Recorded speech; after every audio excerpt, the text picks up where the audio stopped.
I am a 57-year-old dude and I have the same dream as every 14-year-old girl in the whole country. Dude, aren't you embarrassed? No. Should I be? Yep, today I'm going to do it. I'm going to share with you exactly how much I made in 2020 on YouTube, specifically from Google AdSense. That's from ads running on my videos. Stick around to the end, and I'm going to show you a dude who's in my space making videos for real estate agents with about the same number of subscribers and almost exactly the same number of views on his total channel, and he's making 6 times as much. And I'll show you why that is. I launched my first video on this channel on April 22, 2018. That's this video right here. And notice that I was in the shower when I made that video, so you should probably totally check it out. Now let's see how long it took me to make any money on this channel. On August 28, 2019, my channel was monetized. So that took quite a long time. To monetize, you need 4,000 hours of watch time within the last 12 months and at least 1,000 subscribers. So it took me a minute, and I wasn't posting as much in the beginning. When I got serious on it, I got monetized, much more quickly. But I made 25 cents my first day, August 28, 2019, once I got monetized. Now let's see how much money I've made on YouTube during my meteoric rise to stardom with my lucky 13,000 subscribers. Let's start on Social Blade. This is a site that gives you statistics about everybody's social media accounts, including your own. So you plug your own username up here, like Trevor Jones Creator, and boom, all my stats pop up. So you can see that I've got 155 uploads, 13,000, lucky 13,000 subscribers. I have 668,000 video views. And you can see I was created on April 22, 2018. And it gives you a rank, like how am I doing in the world? Well, I'm 1.36 millionth on the planet. And I think there's like 79 million total channels maybe. So considering how many there are, I'm, in the top whatever percent, so that's pretty good. And it gives you more stats here, and this is fun to do because you can see how you're doing. Now let's look at subscribers the last 30 days. I got 600 in the last 30 days, and I can see how much Social Blade thinks I make per month and how much Social Blade thinks I make per year right here. And the fun thing is you can go to other channels and see how they're doing and compare. Don't go too far down this rabbit hole because their information regarding estimated earnings is generally pretty off. Let's go into YouTube Studio and see how much I actually made in 2020 and how much I'm making a month. If I click on Analytics, and then at the top I can click on Revenue, and I can choose the period I want to know about. Now here it says that over the last 28 days, I've made an estimated $242. And these two figures here are really important. Let's start with this one, playback-based CPM. CPM stands for cost per mil. That's French for 1,000. So this is what advertisers are paying per 1,000 views on my channel. This is a relatively new metric which stands for revenue per mil. This is how much I make per 1,000 views on my channel. It's supposed to be about half of the CPM, but after doing all their math, it comes out to about $7 in my particular case for the last 28 days. What about 2020? Let's see how I did in 2020. I can click on 2020 here, and I can see that my CPM, cost per mil, is about the same at $20. My RPM is about 683, almost $7, about the same. Note that RPM and CPM change per video. We'll talk about that in a minute. But over 2020, I made $3,780.77. Whoa, which is, look at that, up 714% from the last year when I wasn't monetized the entire year. When you do the math and figure that I pumped out at least one video per week over the last year, and I tend to put a lot of time in my videos, I made about 42 cents per hour. By the way, if you're getting any value out of this video, if you find this kind of entertaining because you were curious about how much YouTubers make, do me a favor and hit that like button. It's right here on the video that you're watching. I'd be super grateful. Let me explain CPM and RPM a little bit more. CPM varies based on the country and based on the audience and the content. So if you're making videos for 12-year-olds in India, the CPM is going to be much lower because the viewers aren't paying as much for products that might be advertised. Advertisers don't want to pay money to target an audience that isn't going to be spending money. On the flip side, if your target audience is, say, the United States or Australia, and you are giving financial advice to people that will buy products, advertisers are going to pay much, much more. The average CPM across all monetized YouTube channels is probably around $1 or $2, so a CPM of $20 is actually not bad. However, mine could be significantly more considering the space I'm in. I am marketing to real estate agents primarily, so this CPM should be higher. Let me show you somebody who is doing a better job of getting the CPM up. This is the YouTube channel of mega YouTuber superstar Jaime Resendez.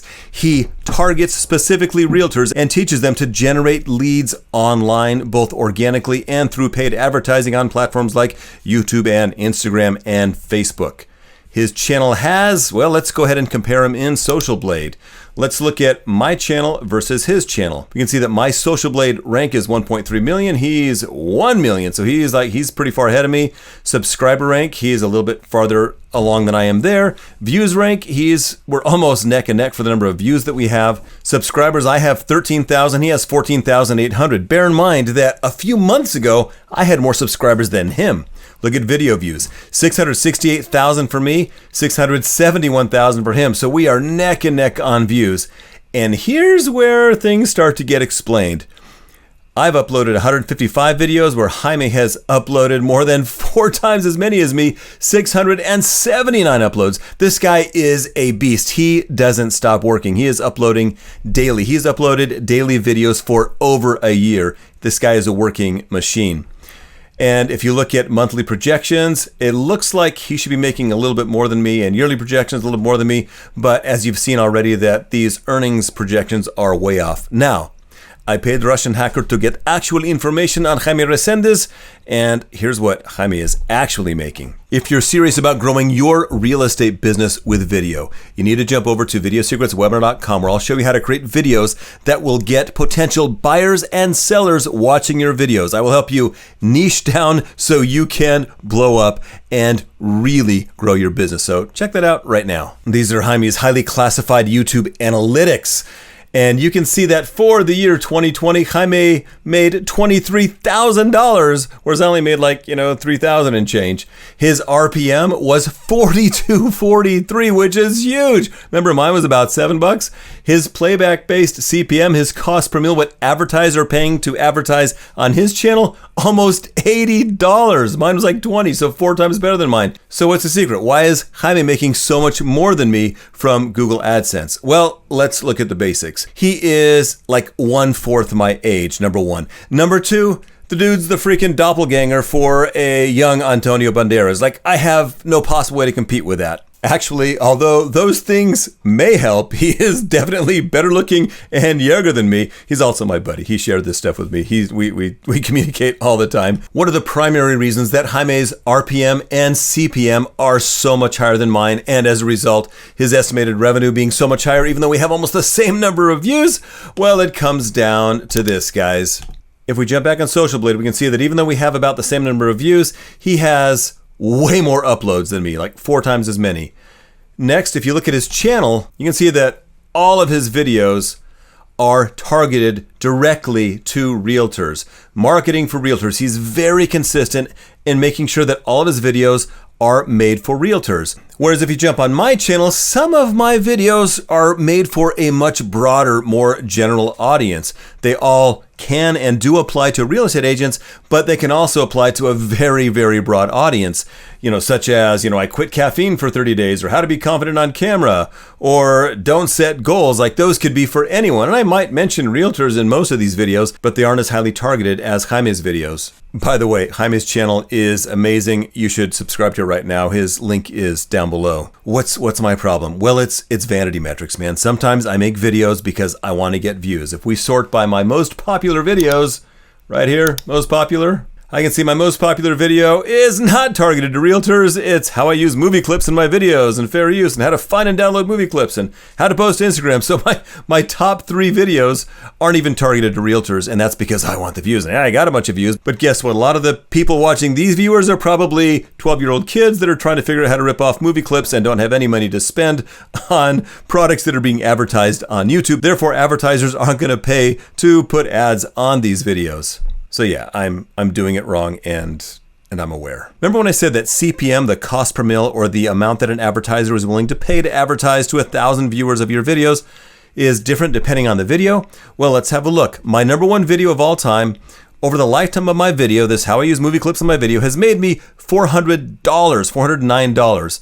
And the CPM, $7.33. I mean, it's better than an average CPM, which is probably $1 or $2, but it's not great. But let's scroll down and see how much a video targeted to realtors can make. So how about this one? How to edit video for realtors, CPM of $102. My RPM, the amount I'd be getting out of that would probably be somewhere around $40 or $45, I would guess. And I've made $40 over the lifetime of that video. Clearly, if I had been targeting all of my videos to realtors, I would be making much, much more from Google AdSense. Now, what have we learned from this? Chances are you're going to make more money selling houses by marketing yourself on YouTube, creating video content, than you are from the ads that you may eventually start running on YouTube. So focus on selling houses if you're a real estate agent. Whether you are trying to grow a monster YouTube channel or a monster real estate business, niche the freak down, man. Niche is everything. If you do want to learn how to grow your business with YouTube, you should watch all of these videos right now. To make sure you stay current on all things YouTube and video so you don't get left behind, hit that subscribe button right there. I can't wait to see you become the new YouTube sensation.